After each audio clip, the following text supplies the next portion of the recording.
At 6:42 on a Tuesday morning, David was standing in his kitchen arguing with his wife about a $12 carton of blueberries. Not because they couldn't afford it, because, somehow, spending $12 still felt irresponsible. His retirement accounts were worth more than $1 million. His mortgage was gone, his car was 10 years old, and yet, when his wife suggested they finally book the trip they'd been postponing for 4 years, David opened his phone and checked the market first. Then he said, "Maybe next year." That sentence is more common in retirement than almost anyone admits. He has the money. He just can't feel it. Hey, I'm Brian, and I spend way too much time thinking about the difference between having enough money and actually feeling secure enough to use it. Because today, I'm going to show you 5 types of retirees who may be financially richer than they think, even if they never see that magical $3 million number. And if you've spent years wondering whether you've saved enough, stay with me. One of these 5 may sound uncomfortably familiar. Somewhere along the way, $3 million became the unofficial retirement finish line. You see it in financial media. You see it in online retirement forums.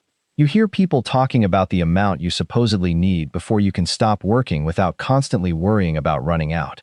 $3 million. It sounds precise. It sounds responsible. And that's exactly why it is so psychologically powerful. But here's the problem. There is no universal retirement number that makes everyone safe. Your housing costs are different. Your Social Security income is different. Your pension may be different. Your taxes are different. Your healthcare costs are different. Even your willingness to spend is different. And the actual retirement savings data paints a much less glamorous picture. Fidelity's retirement account data shows that typical balances for older Americans are dramatically below $3 million. That statistic should be verified against the latest Fidelity release before publication. But the broader point is clear. Most Americans do not approach retirement with millions sitting in an investment account. And yet millions of people still retire. So the real question isn't, do I have $3 million? It's this. How much does your portfolio actually have to do? That's the question that changes everything. Because there are 5 types of retirees who can be financially secure without ever reaching that headline number. And the first one may surprise you. If you're a Gen X or baby boomer who's tired of financial advice making you feel permanently behind, this channel is built for exactly that problem. We focus on making retirement money understandable, practical, and less frightening. If you're new here and just subscribed, comment your name below. I read every comment and shout out new subscribers in my next video. I do appreciate you joining me on this finance journey. David was 59, a mechanical engineer, and had $1,180,000 invested when he made a decision his financial spreadsheet hated. He paid off his mortgage. The remaining balance was $146,000 at just 3% interest. On paper, keeping that loan made sense. He could potentially earn more by leaving the money invested. The expected return on a diversified portfolio could exceed 3% over long periods. Mathematically, the argument was clean. Emotionally, it wasn't. David had watched markets fall before. He knew what it felt like to see an account lose $100,000 while the mortgage payment kept arriving every month. Same payment, same payment, same payment. That was the part the spreadsheet couldn't capture. So he paid the house off. Now, I used to be one of those people who would automatically say, don't pay off cheap debt if you can earn more investing. And sometimes that math is still perfectly reasonable. But I eventually realized something. Retirement isn't an Excel competition.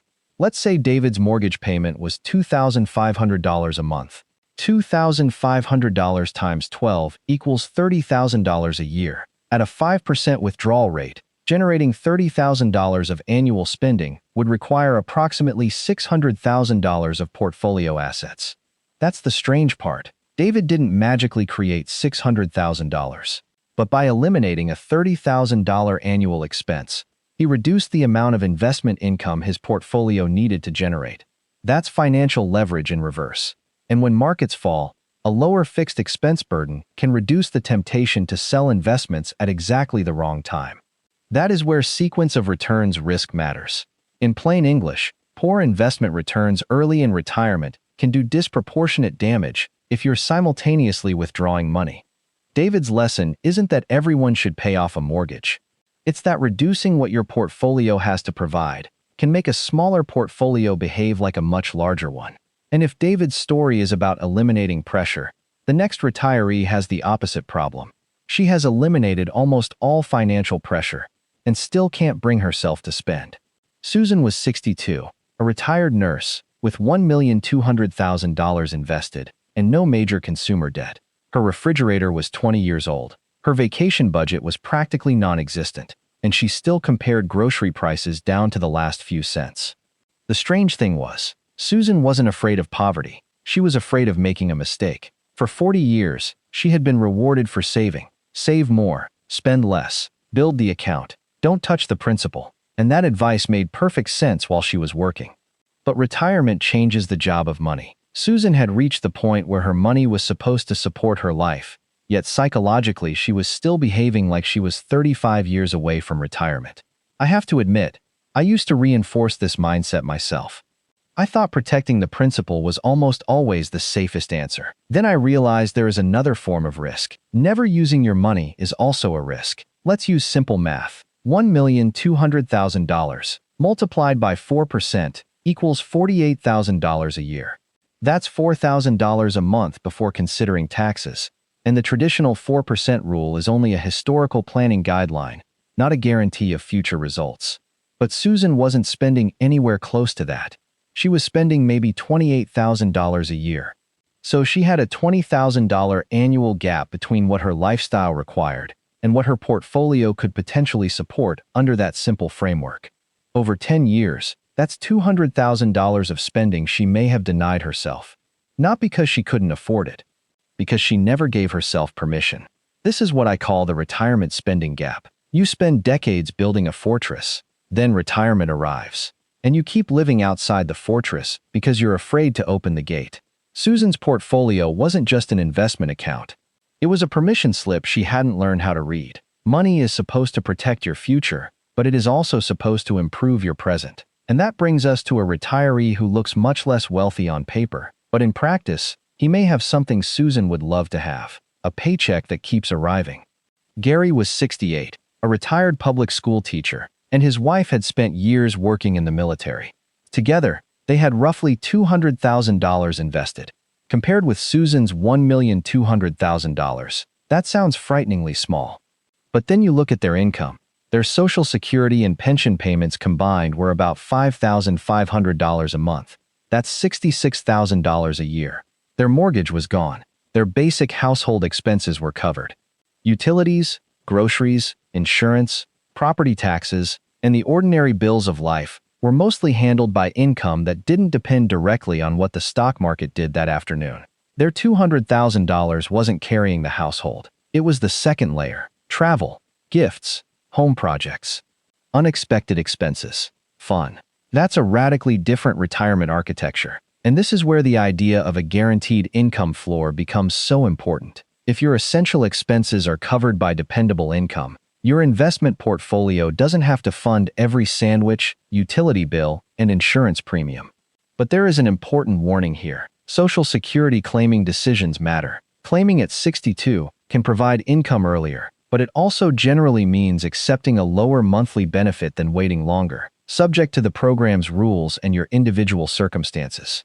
That reduction can become permanent. So the question isn't simply, when can I start collecting? It's, what role does Social Security need to play in my lifetime income plan? I used to look at portfolio size first. Now I look at the relationship between income and expenses first.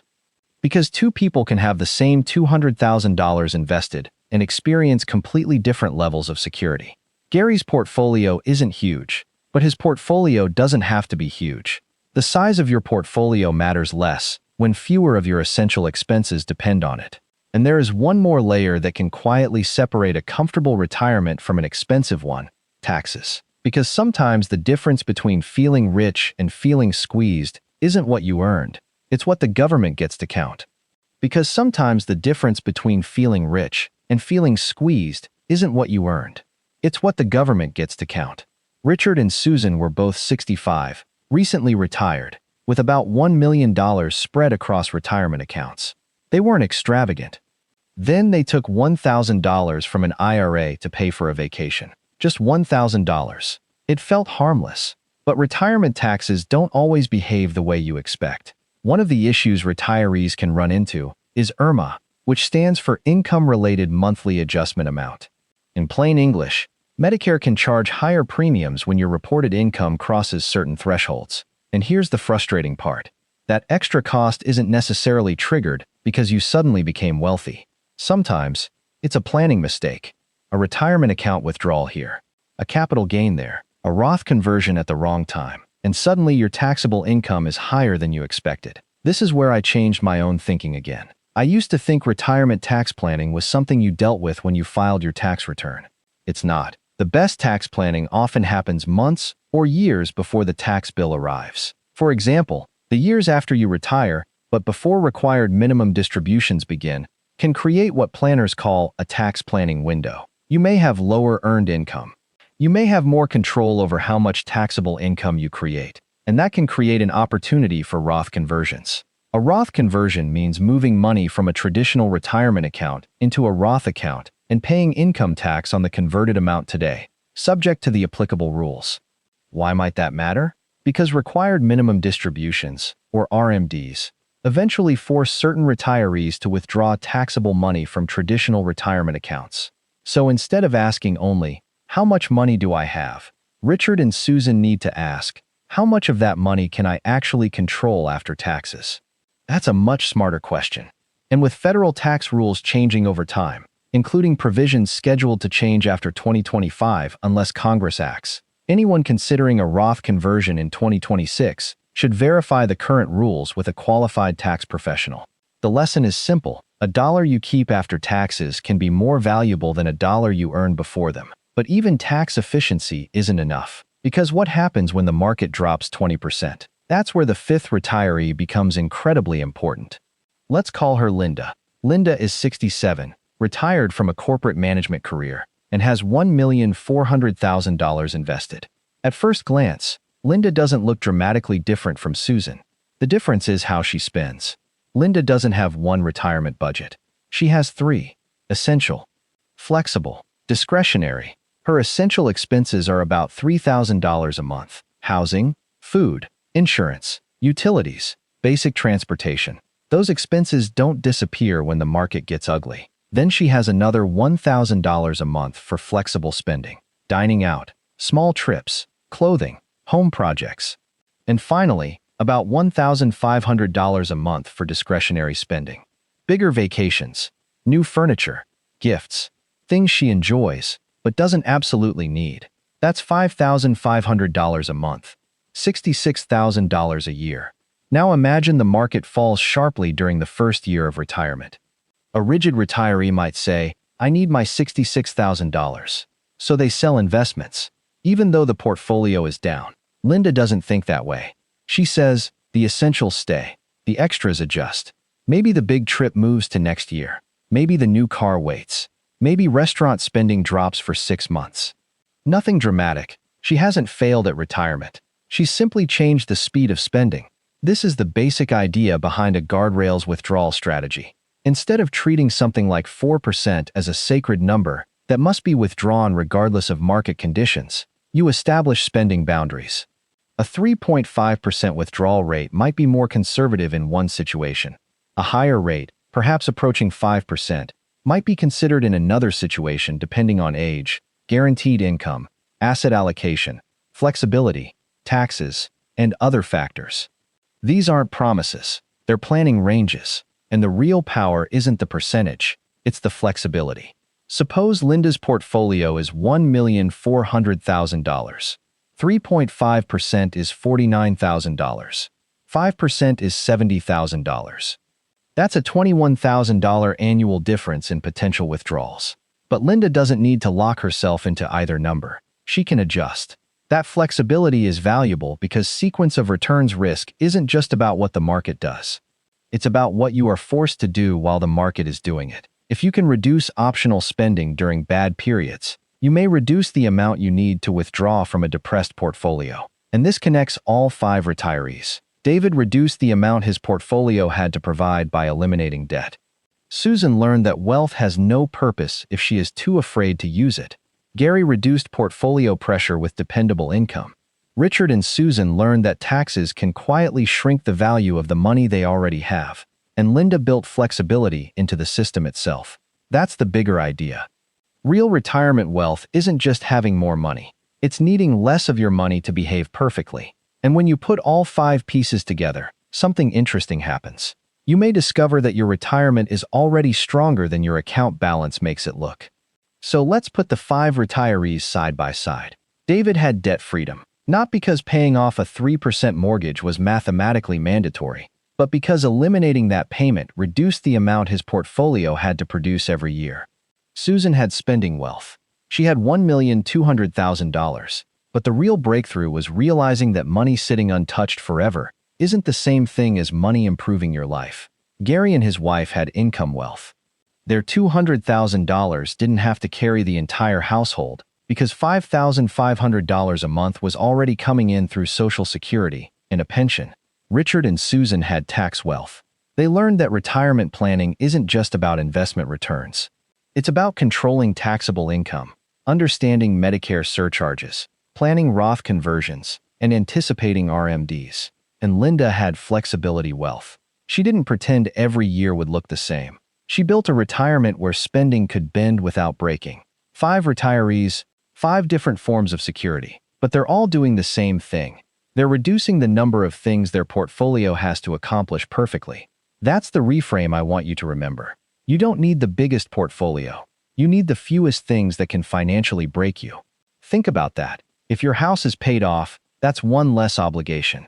If your essential expenses are covered by reliable income, that's another. If you can spend without constantly fearing depletion, that's another. If you manage taxes before they become a surprise, that's another. And if you can cut optional spending during difficult markets, that's another. This is what real retirement security looks like. Not a giant number on a screen. Choices, sleep, time, the ability to have a bad market year without turning it into a bad life year. And if you're between retirement and required minimum distributions, or you're considering a Roth conversion, don't wait until the tax return arrives to think about it. The rules are complicated, and the best move depends on your income, filing status, account types, Medicare situation, and future tax expectations. Get current 2026 guidance before making a decision. But tonight, I want you to do something simpler. Look at your retirement plan and ask one question. What does my portfolio actually have to do? Not what does the internet say you need. Not what some retirement calculator says you should have. What does your money actually have to accomplish for you? Because you might discover something David, Susan, Gary, Richard, Susan, and Linda all eventually discovered. You were measuring your wealth with the wrong ruler. If this changed the way you think about retirement, leave a comment and tell me which of the 5 retirees sounds most like you. And share this with someone who keeps saying, "I don't think I have enough," even though their real retirement picture may be stronger than they realize. I'm Brian. And remember, retirement isn't about reaching a number that finally gives you permission to live. It's about building enough freedom that you don't need permission anymore.